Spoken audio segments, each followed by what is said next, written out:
Now, we just saw Journal News reporter Mark Lungarello follow the Son of Sam story around Yonkers to see for himself where the convicted killer lived, got captured. Lungarello, he just visited our studios to tell us more.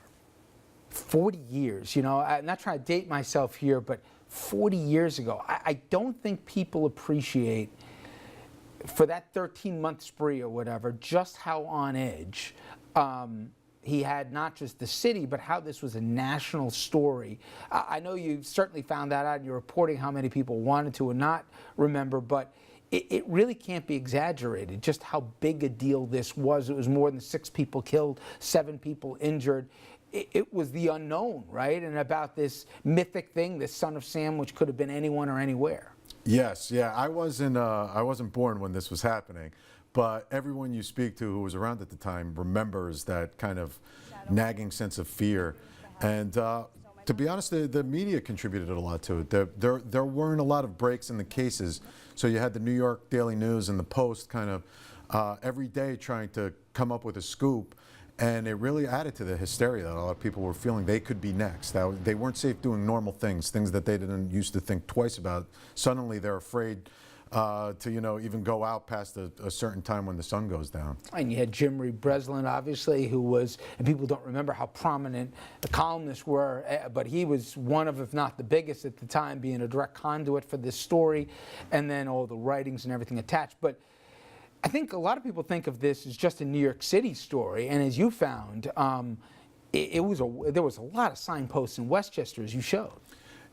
There's an argument that Westchester law enforcement, was on this before New York City, in the sense that David Berkowitz was someone who was writing letters to his neighbors.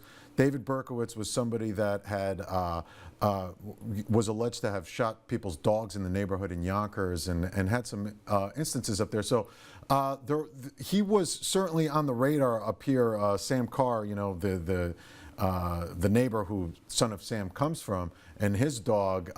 He visited the Omega team a week before the final murder in July of 1977. So he certainly had an impact on people around here, even though a lot of the eyes were focused on New York City. The ripples were up here, and certainly the fear was up here as well. When you started asking questions about how people remembered, you got 2 very distinct reactions, right? Some people said, "Oh, I'll tell you exactly, I'll take you to the spot," versus others who just wanted to basically file it away as a bad chapter they'd soon forget. We forget that at the center of this is about loss and death. So, and also this media frenzy, and as you pointed out, it was a national story. So a lot of people, I think, they've gotten the interview requests so many times over the years. And those who are out front, Carl De Niro, one of the survivors who I've spoken with, he doesn't believe Berkowitz shot him. He believes in this network and this conspiracy with the cult. So even though he's given interviews, and now that it's the anniversary, he's giving interviews all of the time, but for him it's a matter of kind of lobbying to try to reopen the case, or maybe if there are other people involved, to bring them to justice. Is there still a sense that there was missed opportunities to solve this sooner? I mean, unbeknownst to everyone, we forget about the internet age, but that letters were coming literally from one floor above to another here, in terms of Berkowitz sending to his direct neighbor, happened to be a detective, obviously not ascribing name or anything else to it, but right there in the building with a member with a law enforcement background, you had obviously the guy who was terrorizing the city. Mm-hmm. There's, if you go back to the letters, and I mean the letters that Berkowitz sent the Omega task force in New York City, the letters that he sent Jimmy Breslin, there are almost hints in there. In one of the letters, he says something about Wheaties. Sam Carr's daughter's name was Wheat Carr.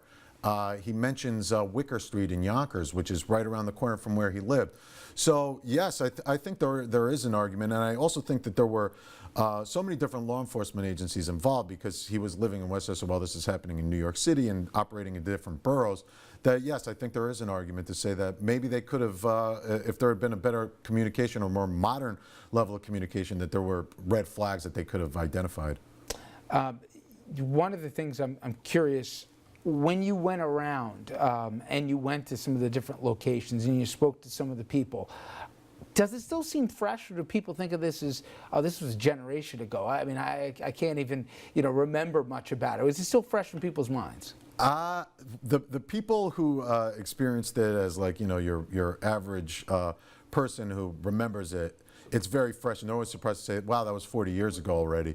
But I think the people that were directly involved, survivors, even law enforcement, they've gone over the stories so many times. And some of them, after a while, it's become a situation of constant media requests for interviews and stuff. So, and of course we see in his neighborhood, some people just roll their eyes and say, oh, here we go again, another anniversary, and media returns. I got to tell you, in terms of the coverage, including yours, I've seen, I just think, my God, if this happened in today's day and age with the 24-hour news, social media, and everything else that was attached, if we thought that there was paranoia back then, this would take a life of its own.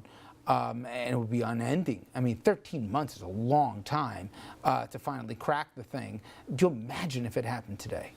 You're entirely right, and in a lot of ways they said that this was kind of set the tone for how we cover things nowadays in this sense of hysteria. Having said that, nowadays these kind of crimes happen in New York City. You have surveillance cameras in a lot of businesses. There would have been something, I think, that might have broken the case a lot quicker. Of course, we have forensic evidence, DNA evidence, which I don't know that would have solved this case any more quickly. But I think there is an argument for surveillance cameras that you would have seen his vehicle, you would have seen that Ford Galaxy somewhere, or there might have been something that could have led to a tip that would have, more quickly led to an arrest. And if it wasn't pen to paper and it was actually, emails or whatever, digital correspondence, all the forensics attached to that could have broken it as well. But it was amazing going back, taking a look through this, and a great job, Mark. Thank you very much. Thank you. Well, that's going to be all the time we have for this evening. Thank you, as always, for joining us. We'll see you back here tomorrow night, 6 p.m. as always. I'll see you Friday.